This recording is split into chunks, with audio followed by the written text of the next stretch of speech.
guys, welcome back to my channel. In today's video I want to talk about the 5 things you may want to consider before starting your own IVF journey. So if you've been a part of my channel for a while, you know that my husband and I are expecting our first little one, and our first little one was conceived via IVF.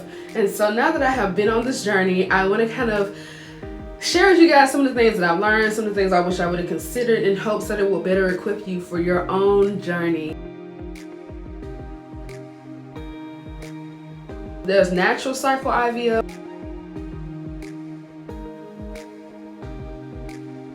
There's mini stimulation IVF.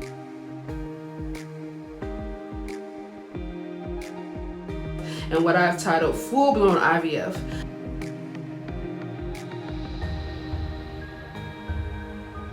For my journey, I went through mini stimulation IVF because the cost. Honestly, it was the cost. Because when we first started this journey, if we were to go through full-blown IVF, it would have cost us around $30,000 to $35,000 when you include medicines and all the other things, the additional costs in that. And so we did go the route of mini stimulation IVF, which is a fraction of that cost. Our total cost, I keep saying I need to total it up, but it was around $12,000, maybe $12,800 once everything was done. And we did do another cycle, which was $4,000. So all in all, it was about $16,000 versus $30,000. And so with mini stimulation IVF, with our cycle, they retrieved 8 eggs. We did not, and I will say we did not do ICSI, which is ICSI.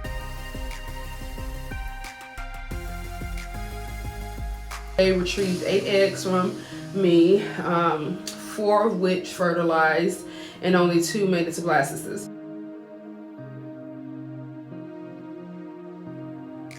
We didn't want a lot of eggs. My fear was having about 10 eggs, you know, and that just seemed like a lot to me. I'm very much okay with the outcome that we had, although I do wish we would have had about 4 or 5.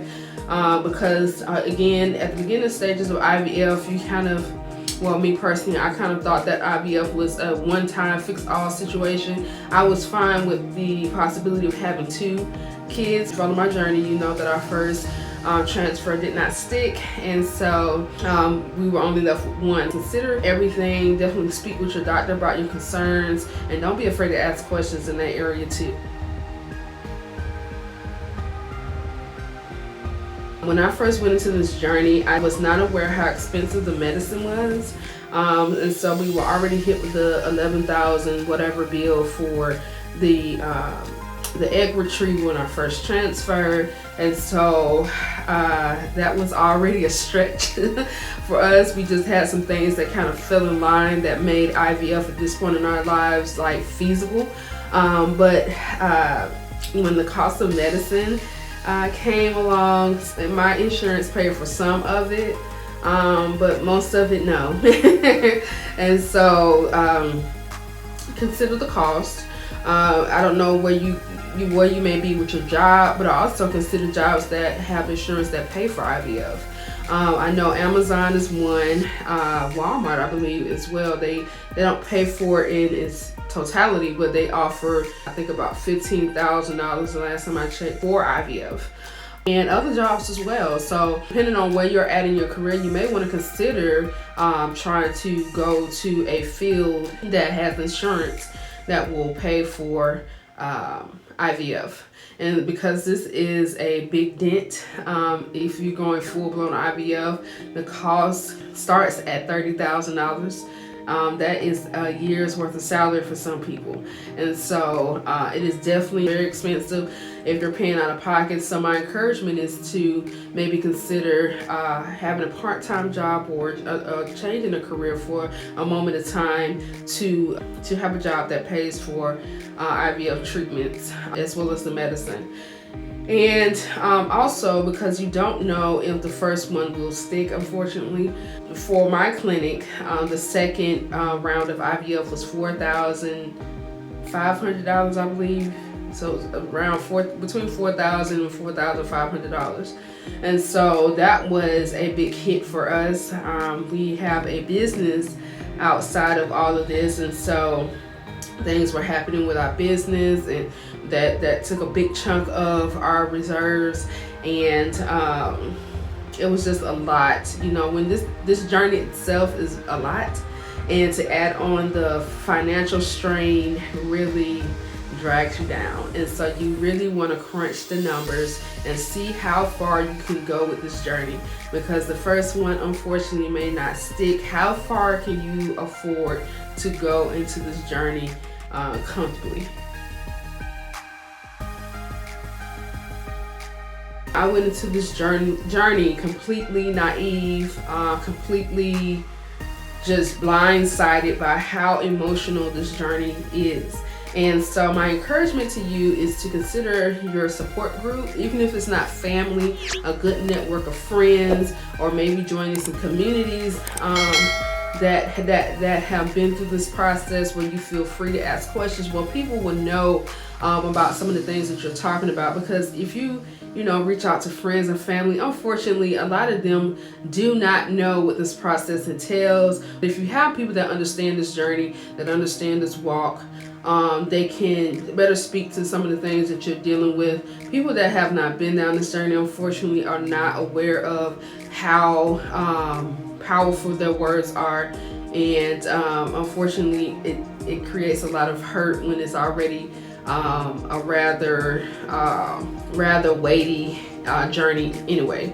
And so have a good support group, whether that be friends and family that may understand what you're going through. And you don't need a lot of people, you just need people that get it and that can help lift you up and that can help push you through, and you can be there for them if they're going through that same thing as well.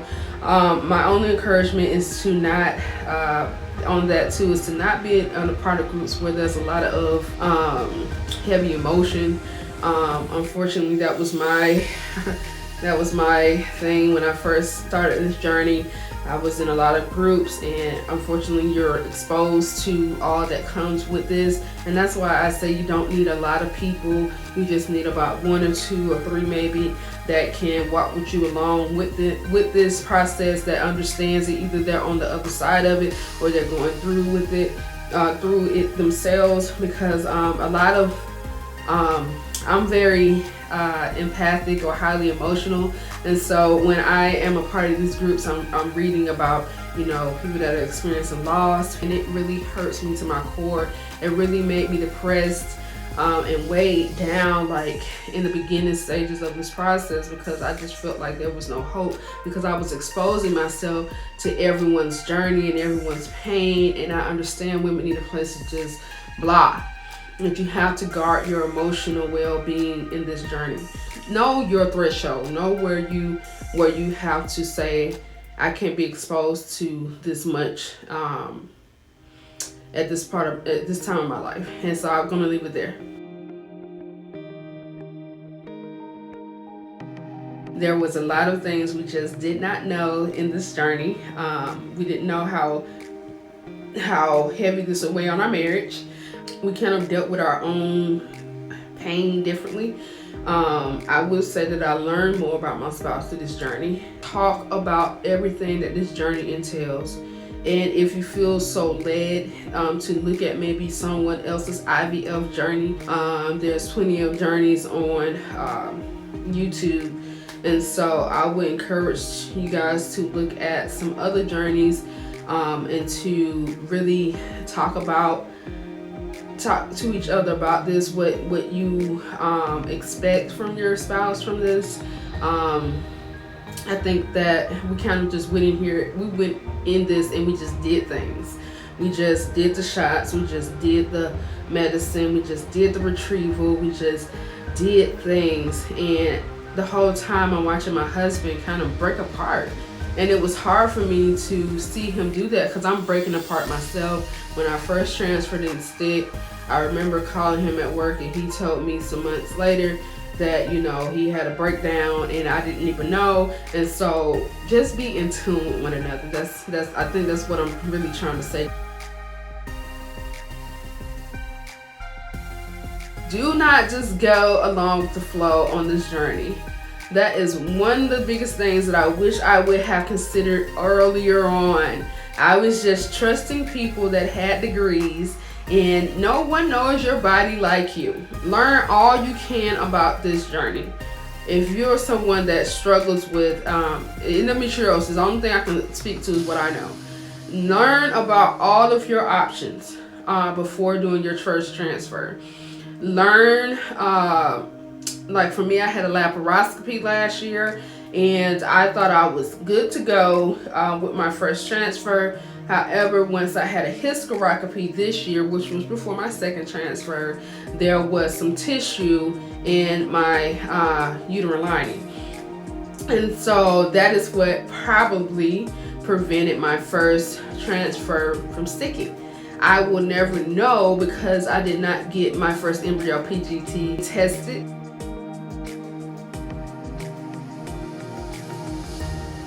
And so I don't really know 100% was it me, my uterine lining, that had tissue that prevented the embryo from sticking, or was it the embryo itself? And so learn and know all you can about this journey. When I first started this journey, I did not know the importance of PGT testing. I was like, oh, I don't want to know. I don't want to, I was more so focused on the gender, because that's how it was presented to me. If you get your embryos PGT tested, then you'll know what gender you're having, or how many you have, and da-da-da-da. And I was kind of fixated on that part. Or you'll know if they're chromosomally abnormal, and those are things you want to know. It's what you do with the information, that separates, your own convictions. What is good to know.